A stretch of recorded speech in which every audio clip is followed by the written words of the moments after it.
नमस्कार मित्रांनो, पुन्हा एकदा नवीन व्हिडिओमध्ये मी तुमचं मनपूर्वक स्वागत करते। अशा एका योद्ध्याची आज आपण कथा पाहतोय, जे ऐकून तुमचा आत्मा काप उठेल, तुमचा आत्मा थरथरेल।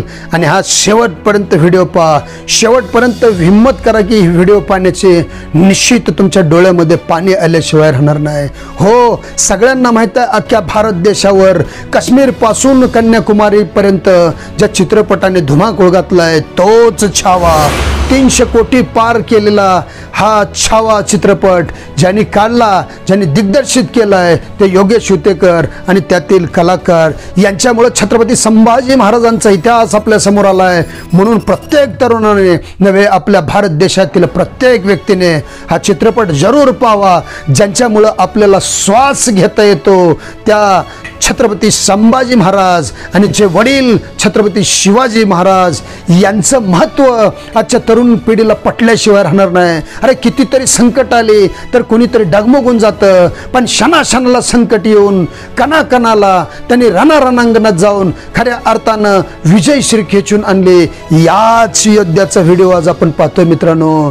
निश्चित पद्धतीनं तुम्हाला ही इन्फॉर्मेशन नक्कीच आवडेल आणि आवडल्यानंतर शेवटी कमेंट करून सांगा की काय वाटलं तुम्हाला वीर योद्धा छत्रपती संभाजी महाराज यांच्याविषयीचं। तर पाहूया, 2 वर्षाचे असताना त्यांची आई त्यांना सोडून गेली, त्यांचा सांभाळ त्यांची आजी जिजाबाई यांनी केला। बघा, एखाद्याची आई सोडून गेली तर तो मुलगा मोठा होऊन काय होतो आणि किती त्याचं आयुष्य फरफटत जातं। पण एक योद्धा ज्याची आई जाऊन सुद्धा ज्याने छत्रपतींच्या मार्गदर्शनाखाली प्रत्येक युद्धनीती शिकली नव्हे, प्रत्येक ह्याच्यात ते निपुण होते। घोडेस्वारी असेल, तिरंदाजी असेल, युद्धनीती असेल, प्रत्येक कौशल्य ते शिकलं होतं। असे संभाजी राजांचा इतिहास आपण उलगडताना अगदी 9 वर्षाचं वय होतं। 9 वर्षाचं वय असताना पुरंदरचा किल्ला पडला होता आणि त्याबद्दल असणारे मुरारबाजी त्या ठिकाणी पडले आणि मुरारबाजी पडले म्हणून मावळ्यांचा रक्तपात थांबावा, रयतेचं शोषण त्यापासून थांबावं म्हणून छत्रपतींनी मिर्झा राजे जयसिंग यांच्या बरोबर तह केला। या तहामध्ये 35 किल्ल्यापैकी 23 किल्ले मिर्झा राजे जयसिंग यांना देण्याचं कबूल केलं। मित्रांनो, यावेळेस खऱ्या अर्थानं ही अट पाळावी म्हणून संभाजीराजांना ओलीस ठेवण्याचं मुघलांच्या छावणीत त्या ठिकाणी त्या तहाच्या अटीमध्ये टाकलं गेलं। पण मला वाटतं त्यावेळेस एखादा बाप आपल्या मुलाला यासाठी ठेवेल का? नक्कीच नाही। स्वराज्य सोडेल पण आपल्या मुलाला रयतेसाठी मुघलांच्या छावणीत खऱ्या अर्थानं ओलीस कोण ठेवणार नाही। ते होते शेर, सह्याद्रीचे शेर, दख्खनचे राजे, मराठ्यांची अस्मिता, मावळ्यांचा स्वाभिमान। हो, शेर शिवाजी। आणि त्या शेर शिवाजीने आपला बछडा म्हणजेच छावा छत्रपती संभाजी महाराजांना मुघलांच्या छावणीत ओलीस ठेवलं। सह्याद्रीच्या माथ्यावरून सह्याद्रीच्या पायथ्यावर आलेला हा उतरलेला छावा जणू मुघलांच्या छावणीत त्यांच्या छावणीची धजिया उडवण्यासाठी उतरला होता। 9 वर्षाचं पोर, ते दूध पिऊन आईच्या पदराला तोंड पुसण्याचं वय, त्या दिलेर खानासमोर बेडर वृत्तीनं नेतोजी पालकरांसोबत तलवार उपसून उभा राहिलं होतं। हे 9 वर्षाचं पोर, आपलं पोर 9 वर्षाचं काय करतं हे आपण पाहिलं पाहिजे। 9 वर्षाचं पोर असताना सुद्धा प्रत्येक युद्धनीती त्यांनी शिकली होती। 13 वर्षाच्या कार्यकालामध्ये अनेक भाषा त्यांना अवगत होत्या। संस्कृतवर त्यांची अजब पकड होती आणि काही ठिकाणी वर्तवलं आहे त्यांनी इंग्रजांशी सुद्धा त्या काळात खऱ्या अर्थानं इंग्रजी भाषेमध्ये संभाषण केलं होतं। का असणार नाही संभाषण? कोणतीही गोष्ट करायची म्हणले की ते तन मन धन ओतून करायचे, असे हे छत्रपती संभाजी महाराज होते। दगाफटका होण्याच्या अगोदर वय वर्ष 23व्या वर्षी छत्रपती शिवाजी महाराज यांचं निधन झालं आणि 23व्या वर्षी खऱ्या अर्थानं राज्यकारभार पाहण्याची जबाबदारी संभाजी महाराजांवर आली। संभाजी महाराज असे योद्धे होते, 9 वर्षाच्या कार्यकालामध्ये 120 लढाया लढल्या। त्या प्रामुख्याने मुघल, सिद्धी आणि पोर्तुगीज यांच्या विरुद्ध होते, पण एकही लढाई ते हरले नाहीत। इतिहासाच्या पानावरती असा एक वीर होऊन गेला ज्याची वीरता ऐकण्यासाठी आपण प्रत्येक जणांनी हा चित्रपट त्या ठिकाणी जाऊन पाहणं गरजेचं आहे। असा हा वीर शेर शिवाजीचा छावा संभाजी महाराज एकही लढाई हारले नाहीत मित्रांनो। पण हे सगळं घडत असताना संभाजी महाराजांना हरवण्यासाठी दिल्लीच्या तख्तावरून दख्खनच्या या छाव्या पुढे नतमस्तक होण्यासाठी 8 लाखाचं सैन्य घेऊन 20,000च्या या छाव्याला 20,000 मावळ्यांच्या या लीडरला हरवण्यासाठी औरंगजेब या दख्खनमध्ये आला।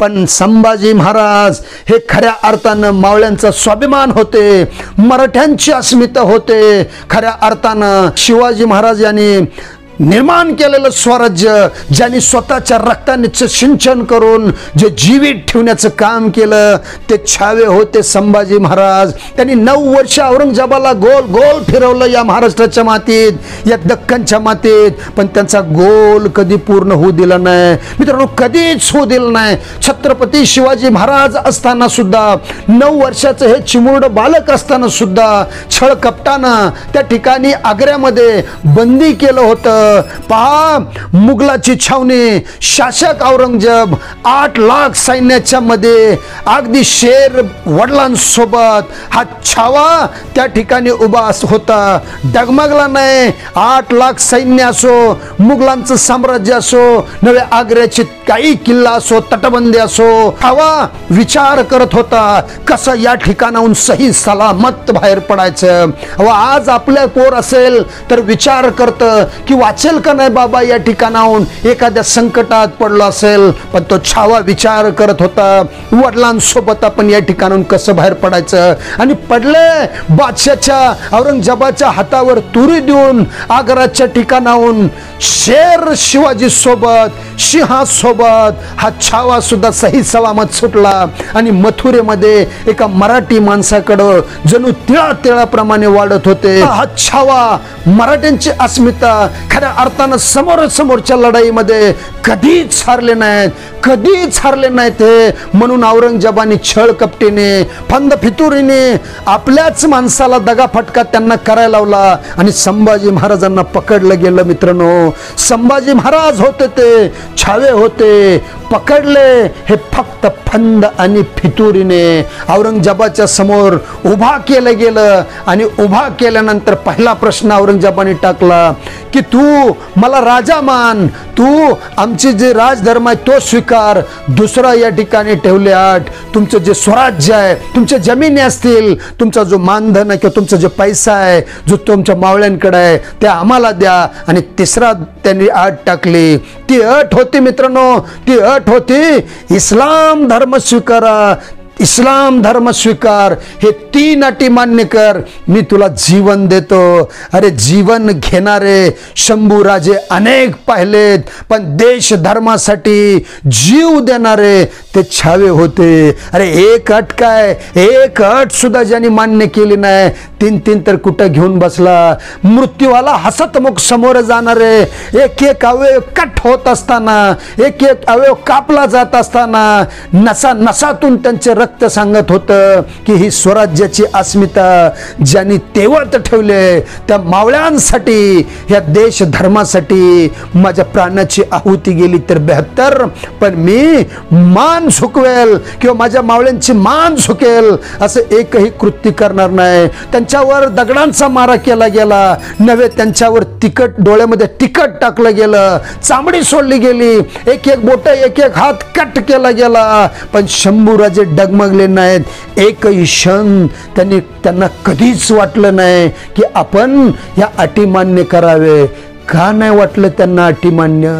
मावळ्यांची अस्मिता, छत्रपतींनी घालून दिलेलं स्वराज्य, आऊसाहेबांनी जिजाऊने, आऊसाहेब जिजाऊने घडवून दिलेले संस्कार, ह्याच निर्मितीसाठी ते प्राण अगदी एक पाऊल जवळ करत होते। प्रत्येक गोष्ट त्यांची अवयवाद रूपात कट केली गेली, पण त्यांनी स्वतः कट झाले, पण आपली अस्मिता, आपला धर्म त्या ठिकाणी कट होऊ दिलं नाही मित्रांनो।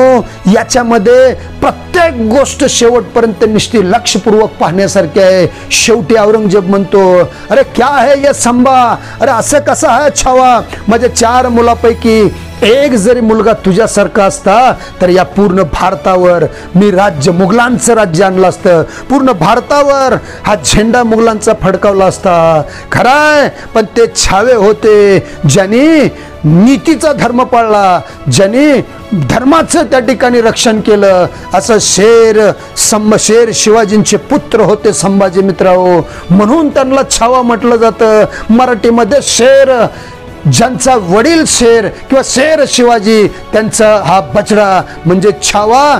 याने प्रत्येक पराक्रम त्या ठिकाणी घडून गेलाय. म्हणून आयुष्यात एकदा नव्हे, प्रत्येक वेळेस आपल्या मुलांना, प्रत्येक वेळेस आपल्या या प्रत्येक व्यक्तींना खऱ्या अर्थाने संभाजी महाराजांची कथा सांगा आणि या इतिहासाची पानं पलटताना या युद्धाला विसरू नका. आज मला आनंद होतोय कारण या मातीत जन्मलेला, आज मला दुःखही होतंय की आपण अशा माणसांचा इतिहास विसरतो जो आहे धर्म पर मिटने वाला, देश धर्म पर मिटने वाला. ओ शेर शिवाजी का छावा था, महापराक्रमी, महाप्रतापी एक शंभू राजा था. असे हे शंभू राजे यातना सोसून गेले, पण यातना सोसताना सुद्धा खऱ्या अर्थानं औरंगजेब जिंकून हरला, पण संभाजीराजे मृत्यू समोर करत असताना हरूनही मावळ्याच्या हृदयामध्ये जिंकून राहिले. अशा या छाव्याला पुन्हा एकदा मी सलाम करतो आणि प्रत्येकाला सांगतो की एकदा तरी नक्की या छाव्याची आत्मकथा वाचा आणि एकदा तरी या छाव्याला पाहण्यासाठी चित्रपटगृहात जाऊन तुम्ही त्याचा इतिहास पाहावा किंवा आपल्यामध्ये अंतरंगात त्याचा इतिहासमय वारसा जोपासत खऱ्या अर्थानं आपल्या पुढील पिढीकडे मार्गक्रमित किंवा पुढील पिढीकडे देऊन एक इतिहास राजांचा, इतिहास या छाव्याचा महाराष्ट्राला कायम स्मरणात ठेवावा. हीच खऱ्या अर्थाने या राजांच्या कार्यांची पोच पावते असेल. पुन्हा एकदा या राजाचा इतिहास विसरायला नको, या छाव्याचा इतिहास विसरायला नको. म्हणून हा व्हिडिओ प्रत्येकाकडे शेअर करा, म्हणजे प्रत्येकाला हा इतिहास समजेल आणि हा इतिहास जागृत राहील. पुन्हा एकदा तुम्ही शेवटपर्यंत ऐकलं त्याबद्दल तुमचं सगळ्यांचं मनपूर्वक धन्यवाद.